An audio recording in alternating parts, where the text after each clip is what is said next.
तो हम लोग आज मैट्रिक्स का चैप्टर जो है उसको ट्राई करेंगे कंप्लीट करने का। ये हमारा लेक्चर नंबर 2 है। जिसने भी लेक्चर नंबर 1 नहीं देखा है, डिस्क्रिप्शन में लिंक है, जाके एक बार देख लो। तो ये हमने सीईटी के लिए एक क्रैश कोर्स टाइप का स्टार्ट किया, जिसमें हम लोग पूरा का पूरा कॉन्सेप्ट आपको एक्सप्लेन करने वाले हैं अच्छे से, विद क्वेश्चंस भी करेंगे। ठीक है, तो बेसिकली आपकी एक क्रैश कोर्स जैसी प्रिपरेशन चल रही है। तो मैं अपना थोड़ा सा एक इंट्रोडक्शन दे दूं कि मेरा नाम है अमित विश्वकर्मा। मैंने अपनी जो एमएससी है, मास्टर ऑफ साइंस, तो मैथमेटिक्स में की है आईआईटी जोधपुर से। और अभी मैं अपना पीएचडी कर रहा हूँ मैथमेटिक्स में, Indian institute of space science and technology से। ठीक है, तो लास्ट लेक्चर में हमने यहाँ तक पढ़ा था। Before starting this video, do like and subscribe this channel, because ये आपके लिए ही ये चैनल बनाया गया है स्पेशली। और अपने दोस्तों के साथ भी शेयर कीजिए। कोई भी डाउट हो आप हमें पूछ सकते हैं। हमारा टेलीग्राम ग्रुप ज्वाइन कर लीजिए, हमारा इंस्टा पेज फॉलो कर लीजिए, जहाँ पे हम आपको अपडेटेड करते रहेंगे आने वाले वीडियो के लिए। तो लास्ट लेक्चर में हमने सिमेट्रिक मैट्रिक्स तक हमने पढ़ लिया था। आई होप आपका यहाँ तक क्लियर हो गया होगा। Now let's go to the next. The next type is skew symmetric matrix. तो जैसे हमने सिमेट्रिक मैट्रिक्स में पढ़ा था कि जो डायगोनल होता है वहां से एक मिरर इमेज आता है। ठीक है, तो स्क्यू सिमेट्रिक मैट्रिक्स में क्या होगा, जैसे अगर आपका ये मैट्रिक्स है तो यहाँ पे कुछ तो डायगोनल एलिमेंट होंगे ए बी सी। तो सिमेट्रिक में क्या था, आप इसको एक मिरर लेते थे और हम बोलते थे कि ए आई जे वाला एलिमेंट ए जे आई के बराबर होना चाहिए। मतलब ये अपना ए वन वन था, ये अपना ए वन टू था ये वाला, तो यहाँ पे अपना ए वन थ्री था। तो ए वन टू का उल्टा क्या होता है, ए टू वन, वो यहाँ पर आएगा। तो ये दोनों इक्वल होने चाहिए। अगर ये टू है तो ये भी टू होना चाहिए। बट यहाँ पर थोड़ा सा खाली चेंजेस है। ठीक है, पूरा चीज वही है, बस थोड़ा सा चेंज ये है कि अब A I J equal to A J आई नहीं होगा। अब A I J is equal to minus of A J I होगा। ठीक है, तो अगर मैं एक 3x3 का मैट्रिक्स लिख दूं तो A one one, A one two, A one three, A two one, A two two, A two three, A three one, A three two, A three three. तो देखो इसका जो उल्टा है वो यहाँ पर है। तो ये दोनों कैसे होने चाहिए, नेगेटिव होने चाहिए। तो मतलब अगर इसकी वैल्यू आपने 2 रखी है तो इसकी वैल्यू आपको क्या होनी चाहिए, -2 आनी चाहिए, रिवर्स। इसकी वैल्यू अगर जो भी है उसका नेगेटिव क्या आएगा, यहाँ पे। और इसकी जो भी वैल्यू है उसका नेगेटिव कहाँ पर आएगा, यहाँ पे। अब डायगोनल पे थोड़ा सा बात करते हैं। डायगोनल एलिमेंट यहाँ पे इंटरेस्टिंग है। देखो डायगोनल पे क्या होता है, डायगोनल एलिमेंट में देखो क्या होता है। डायगोनल एलिमेंट में i is equal to J होता है। देखो A one one, A two two, A three three. तो आप यहाँ पे i is equal to J substitute कर दो, आपको क्या मिलेगा, A I I equal to minus A I I. अब इसको इस साइड ले लो तो 2 ए आई आई आपको क्या मिला, 0। तो यहाँ से ए आई आई क्या मिला आपको, 0। मतलब कभी भी i इज इक्वल टू जे रहा तो वो एलिमेंट क्या होगा, 0। तो यहाँ से हमारा ऑब्जर्वेशन ये है कि i इक्वल टू जे कहाँ होता है, डायगोनल पे होता है। और कभी भी i इक्वल टू जे रहा तो स्क्यू सिमेट्रिक मैट्रिक्स में क्या होगा, वो 0। तो स्क्यू सिमेट्रिक मैट्रिक्स के जो डायगोनल एलिमेंट्स होते हैं वो कैसे होते हैं, 0 होते हैं। ये ऑब्जर्वेशन आपको यहाँ से मिला। ठीक है, तो स्क्यू सिमेट्रिक मैट्रिक्स के बारे में जो भी चीजें हमने पढ़ी उसको मैं समराइज कर दूं। ठीक है, एक बार छोटे में, मतलब एमसीक्यू में काम आ सकता है या फिर कहीं आपको ऑप्शंस में दिख जाए, तो ये सब थोड़ा सा हम देख लेते हैं। एक्स्ट्रा भी देखेंगे, ऐसा नहीं है। अभी हम सिर्फ डेफिनेशन देख रहे हैं। एक बार आपका डेफिनेशन क्लियर हो जाए तो एडवांस चीजें भी देखेंगे, ऐसा नहीं है। ठीक है, तो अभी तक हमने इसमें क्या देखा कि अगर A is equal to A I J है, n क्रॉस n का मैट्रिक्स है, तो पहला point A I J equal to minus A J I होगा। दूसरा A I J is equal to 0 if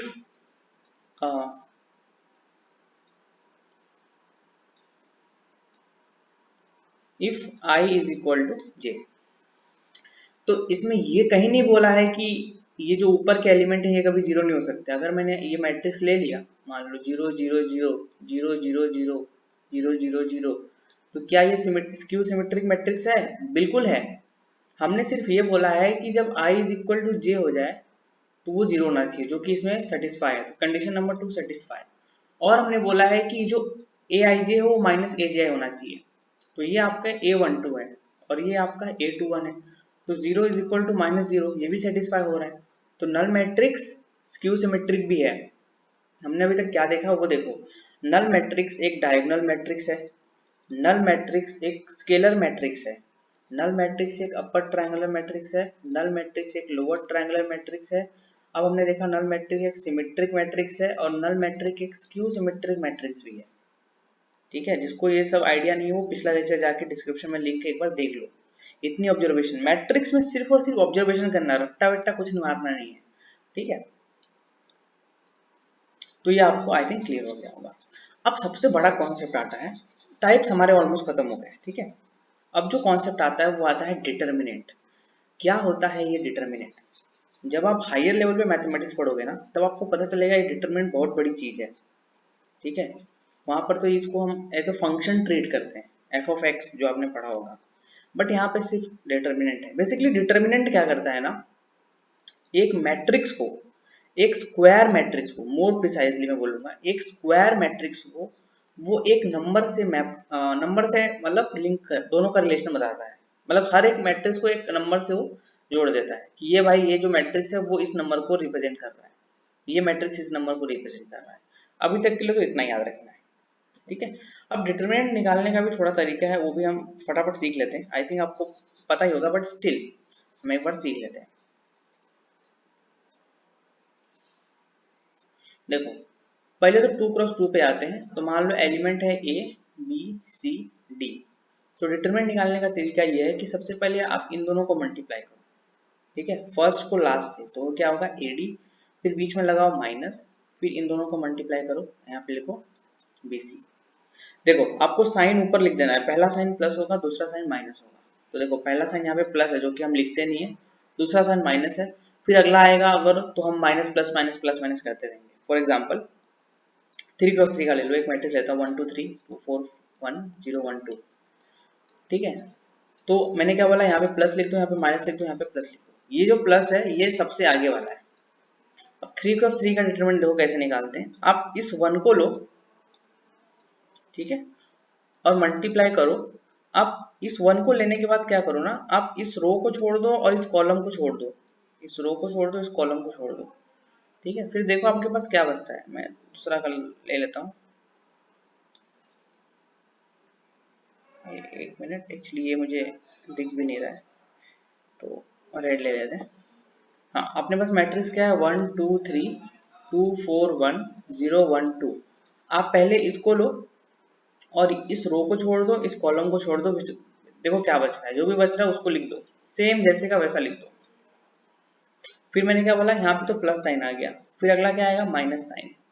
फिर दूसरा एलिमेंट उठाओ, मल्टीप्लाई लगाओ और डिटरमिनेंट लगाओ। अब क्या करना है आपको, आपने सेकंड एलिमेंट उठाया, ठीक है, तो आपको क्या करना है, उसका रो और उसका कॉलम छोड़ देना है। तो देखो क्या बचा, पहले 2 है, फिर 1 है, फिर 0 है, फिर 2 है, फिर लास्ट में देखो ये प्लस साइन था तो प्लस आया है, ये माइनस साइन था फिर ये प्लस साइन है, तो प्लस अब 3 लोगे तो क्या आएगा, देखो आप इस कॉलम को और इस रो को छोड़ दोगे तो बचेगा 2 4 0 1। तो देखो क्या हो जाएगा 1 इंटू, अब इसका निकालना हमने सीखा है, this into this into this, तो 8 minus 1 minus 2 into 4, this into this 4, this into this minus 0 plus 3 2 into 1 2 minus 4 into 0 is 0। तो ये देखो कितना हो जाएगा 7 माइनस 8 प्लस 6, तो 13 माइनस 8 और ऐसा है 5। आई होप डिटरमिनेंट निकालना सबको आता ही होगा, राइट। तो इस तरह से डिटरमिनेंट निकालते हैं। आगे बढ़ते हैं, अब डिटरमिनेंट का यूज करके कुछ प्रॉपर्टीज को डिफाइन करते हैं कि सिंगुलर मैट्रिक्स क्या होता है। देखो कोई भी एक मैट्रिक्स है, अगर वो स्क्वायर है ना तभी उसका डिटरमिनेंट निकल पाएगा, पहली बात। अगर वो जो डिटरमिनेंट आया है अगर वो जीरो हो गया तो उसको हम लोग बोलेंगे सिंगुलर। अगर वो डिटरमिनेंट जीरो नहीं हुआ तो उसको क्या बोलेंगे, नॉन सिंगुलर। देखो ये लिखा है ना, otherwise it is not singular, वो इसकी बात कर रहा है, दैट्स इट। फॉर एग्जाम्पल 1 1 1 1, ये मान लो एक मैट्रिक्स है, इसका डिटरमिनेंट निकालो तो वो क्या बनेगा 1 इंटू 1 माइनस 1 इंटू 1, तो 0 हो गया, तो ये कैसा हो गया, सिंगुलर। अभी हमने ये वाला मैट्रिक्स का डिटरमिनेंट निकाला, कितना आया था 5, ये नॉट इक्वल टू 0 है, तो ये मैट्रिक्स कैसा है, नॉन सिंगुलर, दैट्स इट। अब आते हैं ट्रांसपोज ऑफ ए मैट्रिक्स पे, कि भाई मैट्रिक्स का ट्रांसपोज क्या होता है। ठीक है, तो मैट्रिक्स में देखो दो चीजें होती हैं, एक तो होता है रो R1, फिर होता है R2 और ऐसे चलते आता है। फिर यहाँ पर होता है C1 कॉलम 1, C2 कॉलम 2 और ऐसे चलते आता है। ट्रांसपोज का मतलब ये है ना, आपने रो को कॉलम से इंटरचेंज कर दिया, मतलब Ri को Ci से, मतलब R1 को C1 से, I का वैल्यू 1 2 3 है, R2 को C2 से इंटरचेंज कर दिया, that's it. For example matrix पहले 2x2 का लेते हैं, ABCD। ये देखो, ये आपका R1 है, ये आपका R2 है, ये आपका C1 है और ये आपका क्या है, C2। तो इसका ट्रांसपोज निकालना है, ट्रांसपोज। तो मैंने क्या बोला, R1 को आप C1 कर दो, R1 को क्या कर दो, C1। तो R1 क्या है, AB, इसको आप C1 कर दो, कर दिया आपने C1। और R2 को क्या कर दो, C2 कर दो, ये है आपका R2, इसको क्या कर दिया, C2। तो ये आपका हो गया ट्रांसपोज। उल्टा भी कर सकते हो, या तो C1 को R1 कर दो, मतलब बेसिकली रो का कॉलम, कॉलम का रो कर रहे हैं और कुछ नहीं। ठीक है, तो इसको हम लोग रिप्रेजेंट करते हैं, मान लो अगर मैट्रिक्स A है तो उसका जो ट्रांसपोज होता है वो A पावर T, इसको बोलते हैं A ट्रांसपोज, और A डैश, इसको बोलते हैं A ट्रांसपोज। तो इन दोनों चीजों को आपको याद रखना है ना। अब कुछ हमने जो मैट्रिक्स डिफाइन किए थे उन पे थोड़ा सा, उनको थोड़ा A ट्रांसपोज के का यूज करके डिफाइन करते हैं। ठीक है, कुछ ऑब्जर्वेशंस हम थोड़ा सा पीछे आके देखते हैं कि और क्या कर सकते हैं। देखो, हमने सिमेट्रिक और स्क्यू सिमेट्रिक मैट्रिक्स को डिफाइन किया था। ठीक है, तो एक तो है आपका A, मान लो कि है A11, A12, A21, A2। इसका ट्रांसपोज क्या होगा, इसका ट्रांसपोज रो का कॉलम, कॉलम का रो, तो A11, A21, A12, A2। ठीक है, तो अगर मैं A is equal to A transpose कर दूं तो देखो मुझे क्या मिलेगा, A11, A12, A21, A22 is equal to A11, A21, A12, A22। और याद रखो, मैट्रिक्स में जब इक्वल टू आता है ना, दो मैट्रिक्स के बीच में जब इक्वल टू का साइन आता है तो आप पहले एलिमेंट को पहले एलिमेंट के बराबर लिखते हो, दूसरे को दूसरे के बराबर, ऐसे चलता है। तो यहाँ से हमें चार चीजें मिलेंगी कि A11 जो है पहला एलिमेंट है वो इसके पहले के बराबर है, इज इक्वल टू A11, जो कि आपको दिख रहा है। यहाँ पे आपको क्या दिखेगा कि A12 ये किसके बराबर है, A21 के। A21 ये किसके बराबर है, A12 के। और A22 ये किसके बराबर है, A22 के। तो क्या ये ऐसा नहीं दिख रहा है आपको, Aij इक्वल टू Aji, और यही तो डेफिनेशन है सिमेट्रिक मैट्रिक्स का। तो मैं ये बोल सकता हूँ कि अगर A is equal to A transpose हो जाए तो मैट्रिक्स कैसा हो जाएगा, सिमेट्रिक, और कुछ नहीं। ठीक है, आप करके देख भी लो, ये सिमेट्रिक मैट्रिक्स है, ये डायगोनल हुआ, और ये H H G G F F। तो अगर आप रो का कॉलम, कॉलम का रो करोगे तो आपको सेम ही मिलेगा। जैसे मान लो एक मैट्रिक्स है A 1 2 2 3, तो देखो ये डायगोनल हो गया, ये 2 2 सेम हो गया। अब आप A ट्रांसपोज निकालो, रो का कॉलम, कॉलम का रो, तो वो भी A 2 2 3 ही आएगा। तो कभी भी A is equal to A transpose हुआ तो वो सिमेट्रिक मैट्रिक्स है। सिमिलर ऑब्जर्वेशन आप करो स्क्यू सिमेट्रिक मैट्रिक्स के लिए, सेम ऑब्जर्वेशन। ठीक है, तो यहाँ पे देखो आपको क्या मिलेगा,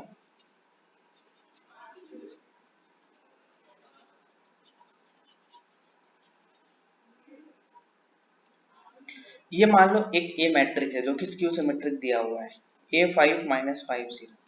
इसका एक ट्रांसपोज कर दो तो देखो क्या आएगा, 0 -5 5 0। इन दोनों में देखो क्या मैं कर दूं कि दोनों बराबर हो जाए, आपको A is equal to A transpose लिखना है। अब इसमें क्या कर दूं मैं, देखो अगर इसमें मैंने माइनस का मल्टीप्लाई कर दिया तो यहाँ पर भी माइनस का मल्टीप्लाई हो जाएगा, और ये माइनस सबके सब सारे एलिमेंट के साथ चला जाएगा। तो -1 इंटू 0 0, -1 इंटू -5 5, -1 इंटू 5 -5, -1 इंटू 0 0।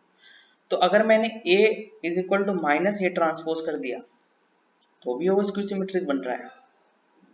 तो स्क्यू सिमेट्रिक को चेक करने का एक तो तरीका ये है कि आप डायगोनल 0 देख लो और फिर डायगोनल के corresponding A I J equal to minus of A J I, या तो उसका ए ट्रांसपोज निकाल लो, देखो वो ए का नेगेटिव आ रहा है कि नहीं। अब कभी कभी A transpose equal to minus A लिखा होता है तो कंफ्यूज नहीं होना है, बस इस माइनस को यहाँ लिख दिया तो वो भी तो सेम ही चीज है ना, लॉजिकल है, right. Now next thing, transpose हो गया। अब इसका यूज करके हमने वो भी डिफाइन कर दिया। अब कुछ प्रॉपर्टीज देखो, आप ए का ट्रांसपोज लो फिर उसका फिर से ट्रांसपोज लो तो आपको सेम मैट्रिक्स मिलेगा। आप कोई भी एग्जांपल उठा के देख सकते हो। आपने किसी मैट्रिक्स में किसी कांस्टेंट के से मल्टीप्लाई किया किसी नंबर से और उसका ट्रांसपोज लिया, वो बराबर होता है आपने के को बाद में मल्टीप्लाई किया ट्रांसपोज लेने के बाद। बेसिकली ये क्या कहना चाहता है कि मान लो आपके पास मैट्रिक्स है ए 1 2 3 0, आपने 2a निकाला तो ये के ए हो गया, तो वो क्या हो जाएगा 2 4 6 0। तो 2a का ट्रांसपोज निकालो तो क्या हो जाएगा 2 6 4 0। तो ये हो गया के का ट्रांसपोज। अब आप के को ऐसे ही रखो, ए का ट्रांसपोज निकालो तो 1 3 2 0। अब दो का मल्टीप्लाई करो तो 2 6 4 0, दोनों बराबर आ गए। छोटे छोटे ऑब्जर्वेशन है, ठीक है। नाउ ये सेकंड प्रॉपर्टी हो गया। थर्ड प्रॉपर्टी बहुत इंपॉर्टेंट है। थर्ड जो प्रॉपर्टी है वो बहुत ही ज्यादा इंपॉर्टेंट है। और वो क्यों इंपॉर्टेंट है? थर्ड वाला बहुत इंपॉर्टेंट है। क्यों? अगर आप दो मैट्रिक्स को ऐड करोगे और उसका ट्रांसपोज लोगे तो वो इंडिविजुअल मैट्रिक्स के ट्रांसपोज के सम के बराबर हो जाएगा। इसका यूज आएगा तो हम बताएंगे। आप एक मैट्रिक्स दो मैट्रिक्स लेके आप इजीली कर सकते हो। सबसे ज्यादा इंपॉर्टेंट फोर्थ वाला है कि आप A इंटू बी का ट्रांसपोज करते हो ना, वो B transpose into A transpose होता है। जनरली स्टूडेंट मिस्टेक करते हैं A ट्रांसपोज B ट्रांसपोज लेते थे, लेकिन नहीं, वो A का ट्रांसपोज इंटू B का ट्रांसपोज लिखा हुआ है, ये याद रखो, उल्टा है। कभी भी मैट्रिक्स क्या करता है, रिवर्स, जो ट्रांसपोज क्या करता है, मैट्रिक्स अगर मल्टीप्लिकेशन है उसको रिवर्स कर देता है। अगर मैंने यहाँ पे ए बी सी का ट्रांसपोज किया तो वो हो जाएगा C transpose B transpose A transpose, मतलब उल्टे का।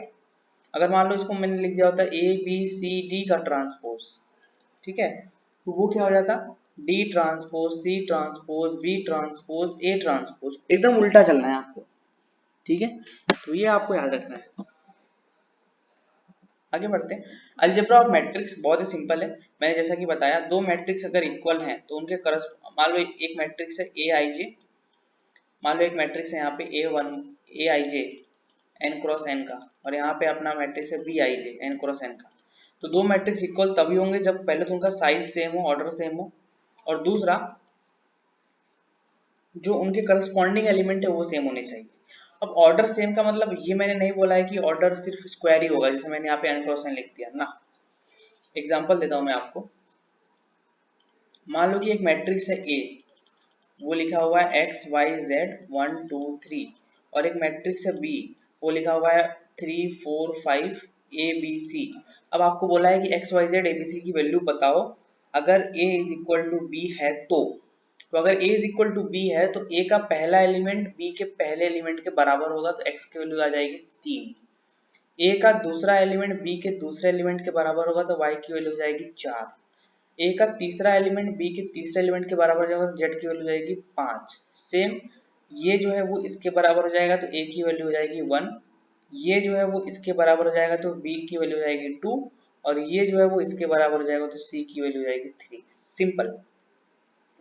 ये क्या है, मल्टीप्लीकेशन विद द स्केलर। अगर मान लो कोई मैट्रिक्स है ए, जो हमने ऑलरेडी कर लिया 1 2 3 4, आपने इसमें किसी के का मल्टीप्लाई किया तो ये के सबके साथ जाएगा, मतलब के इंटू 1 के इंटू 2 2 के इंटू 3 3 के इंटू 4 4, ऐसे जाएगा, ठीक है। Addition of two matrices, addition of two matrices तभी होगा जब उनका साइज सेम हो। तो size of A is equal to size of B होना चाहिए, और करस्पॉन्डिंग एलिमेंट को ऐड करना है बस।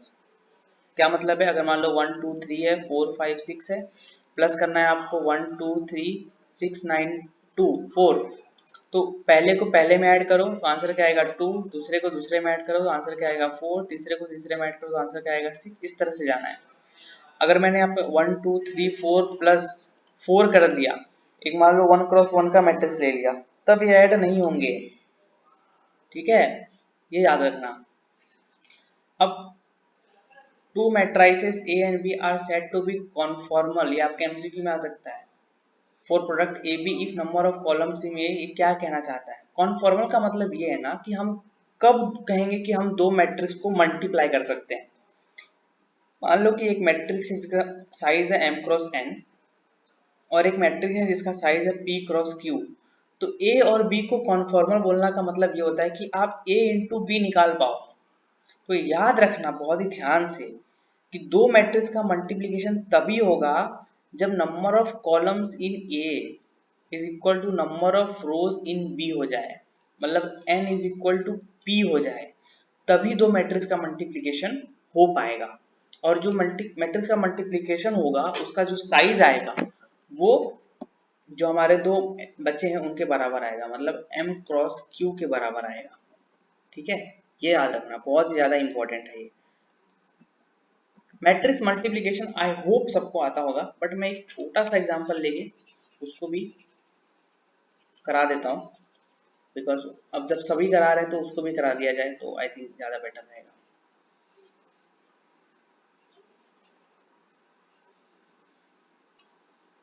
तो देखो, अगर मैट्रिक्स का मल्टीप्लिकेशन देखो कैसे होता है। मान लो एक मैट्रिक्स है 1 2 3 4 5 1, ये कितने का है? 2 क्रॉस 3 का। तो ये उससे ही मल्टीप्लाई होगा जिसमें 3 रोज होंगे, है ना। तो हम लेते हैं 1 0 2 1 1 1, 3 रो है 2 कॉलम है। अब देखो ये कॉलम इसका सेकंड वाला इसके फर्स्ट वाले के बराबर है, हाँ, तो मल्टीप्लाई हो पाएगा। और जो मल्टीप्लाई होगा उसका साइज क्या आएगा? जो बचे हुए हैं 2 क्रॉस 2। तो बिना देखे आपको अभी तक इतना क्लियर है कि आपको अगर ये A है ये B है तो A इंटू बी जो आने वाला है वो 2 क्रॉस 2 का आने वाला है। अब मल्टीप्लाई देखो कैसे होता है। आप फर्स्ट रो फर्स्ट कॉलम लेते हो, फिर फर्स्ट एलिमेंट लिखते हो, फर्स्ट रो सेकंड कॉलम लेते हो, सेकंड एलिमेंट लिखते हो, फिर ऐसे जितने भी कॉलम है लेते जाते हो और उसको सेकंड एलिमेंट बनाते जाते हो। फिर सेकंड रो को फर्स्ट कॉलम के साथ, मतलब एक एक रो उठाते जाओ उसको सारे कॉलम के साथ मल्टीप्लाई करते जाओ और एडिशन करते जाओ। देखो पहले का मैं क्या करता हूँ, पहला रो और पहला कॉलम लेता हूँ, तो 1 इंटू 1 करना है आपको। तो पहला एलिमेंट लिख रहा हूँ मैं ये वाला। देखो अब इसका मल्टीप्लाई कैसे करना है, एक तो ये है एक ये है, तो करस्पॉन्डिंग मल्टीप्लाई करना है और ऐड करना है। तो 1 इंटू 1 पहले का पहले में, plus 2 into 2 plus 3 into 1 last वाला। तो ये कितना हो जाएगा? 4 3 7 और 1 8। तो पहला एलिमेंट यहाँ पे आएगा 8। अब पहले रो को दूसरे कॉलम से मल्टीप्लाई करो। तो पहले एलिमेंट को पहले element 1 into 0 0 plus 2 into 1 2 plus 3 into 1 3, तो क्या रहा? 5। सेम आप ऐसे कर सकते हो। और एक बहुत ही इंपॉर्टेंट बात याद रखो कि in general A B is not equal to B A. जैसे हम नंबर सिस्टम में पढ़ते हैं ना कि 2 इंटू 3 इक्वल टू 3 इंटू 2, तो ये देख के ये मत बोल देना कि ए बी भी बी ए के बराबर होगा, नहीं होगा। इन जनरल नहीं होता है, हमेशा नहीं होता है। मतलब कभी कभार हो जाएगा ठीक है, लेकिन हमेशा हम नहीं बोल सकते कि ए भी बी ए के बराबर होगा ही होगा। ठीक है, तो ये बहुत ही इंपॉर्टेंट पॉइंट है, याद रखो। अब आते हैं एलिमेंट्री ट्रांसफॉर्मेशन में। Interchange of any two rows और एनी 3 एलिमेंट्री ट्रांसफॉर्मेशन है अपने पास, मतलब 3 तरह के ट्रांसफॉर्मेशन हम मैट्रिक्स पे अप्लाई कर सकते हैं। पहला क्या है? Interchange of any two rows और एनी टू कॉलम्स। ये क्या कहना चाहता है? कुछ नहीं, बहुत सिंपल सा है। मान लो एक मैट्रिक्स है 1 2 3 4 5 एंड 6 7 8 और 9। तो ये R1 है, R2 है, R3 है, C1 है, C2 है, C3 है। तो वो क्या कहना चाहता है कि आप किन्हीं भी दो रोज या दो कॉलम को इंटरचेंज कर सकते हो। तो अगर मैंने लिखा कि R1 इंटरचेंज विद R2, ऐसा लिखना है आपको कि मैं R1 और R2 को इंटरचेंज कर रहा हूँ, तो आपका नया मैट्रिक्स क्या बनेगा? आपने R1 और R2 को इंटरचेंज कर दिया, तो अब ये यहाँ आएगा और ये यहाँ जाएगा। तो R1 की जगह पर अब क्या आएगा? R2, तो 4 5 6। R2 की जगह पर क्या आएगा? R1, तो 1 2 3, और R3 का हमने कुछ बोला नहीं तो वो ऐसे ही रहेगा। सेम अगर मैंने इसमें बोला कि आप C2 को इंटरचेंज करो C3 से, मतलब आप कॉलम 2 को कॉलम 3 से इंटरचेंज करो, तो अब ये यहाँ जाएगा और ये यहाँ आएगा। तो अब नया मैट्रिक्स क्या बन जाएगा, जो कॉलम में कुछ ऑपरेशन नहीं है उसको तो ऐसे लिख दिया, पहले में हमें कुछ लेना देना नहीं है, पहले को ऐसे लिख दिया, दूसरे कॉलम की जगह पर मैंने तीसरा कॉलम लिख दिया और तीसरे कॉलम की जगह पर मैंने दूसरा कॉलम लिख दिया, एंड डन। तो ये पहला ट्रांसफॉर्मेशन है। दूसरा कि अगर मैं किसी नॉन जीरो के से मल्टीप्लाई कर दूं तो वो सारे उसमें मल्टीप्लाई होगा, ठीक है। मान लो अगर के एक नॉन जीरो नंबर है, ठीक है, एक कांस्टेंट है, तो अगर मान लो कि मैट्रिक्स मेरा ए है 1 2 3 4 5 6, अगर मैंने बोला कि चलो भाई मुझे इसमें ऑपरेशन लगाना है R1 में, कि मैं R1 को 3 × R1 लिखना चाहता हूँ, तो मेरा नया मैट्रिक्स क्या बनेगा, R1 में 3 का मल्टीप्लाई, तो 3 6 9, और R2 तो ऐसे का ऐसे ही है। तो ये किया हमने। अब कोई बोलेगा सर जीरो क्यों नहीं है, अगर जीरो होगा ना बेटा तो ये तो हमेशा जब जीरो का मल्टीप्लाई करोगे यहाँ पे 0 × R1 तो सारे एलिमेंट को 0 0 0 कर देगा, तो मैट्रिक्स का कुछ मतलब ही नहीं रह जाएगा, है ना, इसलिए जीरो को छोड़ के। दूसरा क्या है, adding the scalar multiple of number of column में क्या लिखा हुआ है मैं बताता हूँ। देखो वो कुछ इस तरह का चीज लिखा हुआ है कि एक मैट्रिक्स है, मान लो ए 1 2 3 4 5 6, ये R1 है, ये R2 है, ये C1 है, C2 है, C3 है। तो अभी तक मैंने क्या बोला कि मैं दो रो को इंटरचेंज कर सकता हूँ, किसी एक रो में किसी कांस्टेंट से मल्टीप्लाई कर सकता हूँ। अब मैं क्या बोल रहा हूँ कि मान लो कि मुझे R2 को कुछ और तरीके से लिखना है, ठीक है, R2 को लिखना है कुछ और तरीके से, तो मैंने R2 तो लिया, R2 को मैंने लिया, R2 मैंने प्लस कर दिया, मान लो 2R1 दूसरे वाले रो के फॉर्म में लिख रहा हूं मैं, तो मतलब कैसे चेंज होगा वो देखो, R1 तो ऐसे का ऐसा ही है, उसमें कोई चेंज नहीं। R2 में क्या कर रहे हैं, R2 में 2R1 कर रहे हैं, ठीक है, मतलब R2 को पहले लिख लो क्या है 4 5 और 6, प्लस 2 इंटू R1 कर रहे हैं, R1 क्या है 1 2 3, तो 4 5 और 6 प्लस 2 का अंदर मल्टीप्लाई कर दो तो 2 4 6, अब इनको ऐड करोगे तो क्या मिलेगा 6 9 और 12, तो आपका R2 क्या बन जाएगा 6 9 और 12। तो इस तरह के ऑपरेशन आप कर सकते हो, रोज में भी कर सकते हो, सेम कॉलम में भी कर सकते हो। आप R1 को लिख सकते हो R2 R2 + 1, R2 + R1 कर सकते हो, कुछ भी कर सकते हो, इस तरह की चीजें इस फॉर्म में रहेगा, ठीक है। इसका यूज क्यों होता है, इसका यूज होता है इनवर्स निकालने के लिए मैट्रिक्स का, या फिर इक्वेशन सॉल्व करने के लिए, ठीक है। अब आता है इनवर्स ऑफ ए मैट्रिक्स। तो देखो इनवर्स ऑफ ए मैट्रिक्स क्या होता है, जैसे हमारे पास नंबर होते हैं ना, इनवर्स का मतलब होता है उल्टा। जैसे मैंने आपको बोला 2, तो 2 का उल्टा क्या होगा 1/2, 3 3 का उल्टा क्या होगा 1/3, 0 का उल्टा क्या होगा 1/0, मत बोल देना क्योंकि ये तो अनडिफाइंड है ना। तो हम उल्टे की बात करते हैं। अब जब भी आप कोई नंबर लिया और उसका उल्टा वाला लिया, उन दोनों को मल्टीप्लाई करोगे ना तो आपको आंसर क्या मिलेगा 1। और मैट्रिक्स में मैंने क्या बोला था, 1 का काम कौन करता है, आइडेंटिटी मैट्रिक्स 1 0 0 1 वाला, ये मैट्रिक्स का 1 है। तो मुझे अगर मैट्रिक्स कोई मैट्रिक्स ए है मेरे पास, तो मुझे एक ऐसा मैट्रिक्स चाहिए जिसमें अगर मैं मल्टीप्लाई करूं तो मुझे क्या मिले 1, मतलब मैट्रिक्स का 1 क्या है आई मिले। तो इस b को मैं बोलूंगा इनवर्स। जैसे यहाँ पे देखो 2 में मैं क्या मल्टीप्लाई कर दूं कि मुझे 1 मिल जाए, ठीक है, तो यहाँ से a की वैल्यू कितनी आएगी हाफ, तो a इस सेट इस हाफ को हम लोग बोलेंगे कि 2 का क्या है इनवर्स, और कुछ नहीं। अब देखो इनवर्स निकालने से पहले कुछ चीजें हम याद रखेंगे।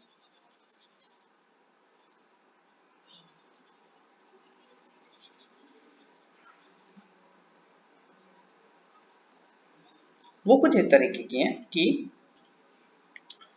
अगर मान लो हमें एक ऐसा मैट्रिक्स ढूंढना है जो a में मल्टीप्लाई करने पे हमें क्या देते आई, वो इस साइड से भी दे दे और वो इस साइड से मल्टीप्लाई करने पे भी दे दे, ठीक है, ये पहला चीज है। तो अब मैट्रिक्स के साइज की बात करते हैं कि भाई मैट्रिक्स कैसा होना चाहिए, कोई भी साइज का मैट्रिक्स चलेगा या फिर स्क्वायर मैट्रिक्स, यहाँ पे देखो लिखा है स्क्वायर मैट्रिक्स।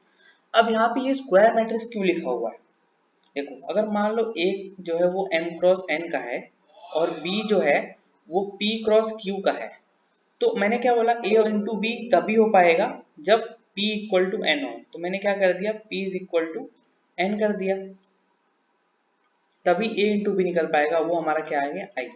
ये पहला कंडीशन। मैंने क्या बोला, b इंटू ए भी आई आना चाहिए। तो b क्या है, n into Q into a क्या है, m इंटू n, ये भी आई आना चाहिए। अब ये मल्टीप्लाई कब होगा, जब ये सेकंड वाला इसके फर्स्ट के बराबर हो। तो q is equal to m होना चाहिए। तो मैंने क्या कर दिया, b n cross q is equal to क्या होना चाहिए, m के बराबर होना चाहिए। अब पहले से हमारा क्या, पहले सॉरी यहाँ पे p है, यहाँ पे p है, तो हमारा p इज इक्वल टू क्या हो गया था, n के बराबर। ठीक है, और हमारा अब क्या हो रहा है, q इज इक्वल टू हो रहा है m के बराबर। ठीक है, क्लियर। तो यहां से हमें क्या पता चलता है कि ये तभी पॉसिबल है जब आपका मैट्रिक्स स्क्वायर हो, तभी दोनों साइड से मल्टीप्लाई हो पाएगा, अदरवाइज नहीं हो पाएगा। तो इनवर्स मैट्रिक्स में ये याद रखना कि मैट्रिक्स का स्क्वायर होना बहुत जरूरी है। अगर वो स्क्वायर मैट्रिक्स नहीं है तो आप उसका इनवर्स नहीं निकाल सकते हो। ठीक है, ओके। अब देखते हैं ये a है और ये b है। हमें पता लगाना है क्या b a का इनवर्स है कि नहीं, मतलब आपको a इंटू बी आई मिलना चाहिए। तो a क्या है, 2 3 1 2, b क्या है 2 माइनस 3 माइनस 1 2। तो a इंटू बी करो, तो फर्स्ट रो फर्स्ट कॉलम, तो क्या आएगा देखो 4, अभी मैं डायरेक्ट कर रहा हूँ, अब तक तो आपको आ जाना चाहिए, minus 3। First row second column, 3 दूना minus 6 plus 6। Second row first column 2 minus 2, second row first column minus 3 plus 4। तो ये देखो क्या आएगा 1 0 0 1। आइडेंटिटी आ गया, मतलब बी ए का इनवर्स है। अब देखना है कि क्या ए बी का इनवर्स है कि नहीं। उल्टा, उल्टा भी होगा। देखो अगर a into B is equal to I है, अगर b a का इनवर्स है, तो मैं b a इक्वल टू भी तो आई कर रहा हूँ, तो a b का भी इनवर्स हो जाएगा। और इस b को हम लोग लिखते हैं a इनवर्स। ठीक है, तो आज से हम क्या याद रखेंगे कि एक मैट्रिक्स है a, अगर उसमें उसके इनवर्स का मल्टीप्लाई किया तो i हो जाएगा, और this is known as a inverse of a। इतना याद। आई होप यहाँ तक क्लियर है। आगे की चीजें हम नेक्स्ट लेक्चर में कंटिन्यू करेंगे। आई होप यहाँ तक सबको क्लियर होगा, और उसके बाद हम क्वेश्चंस करेंगे।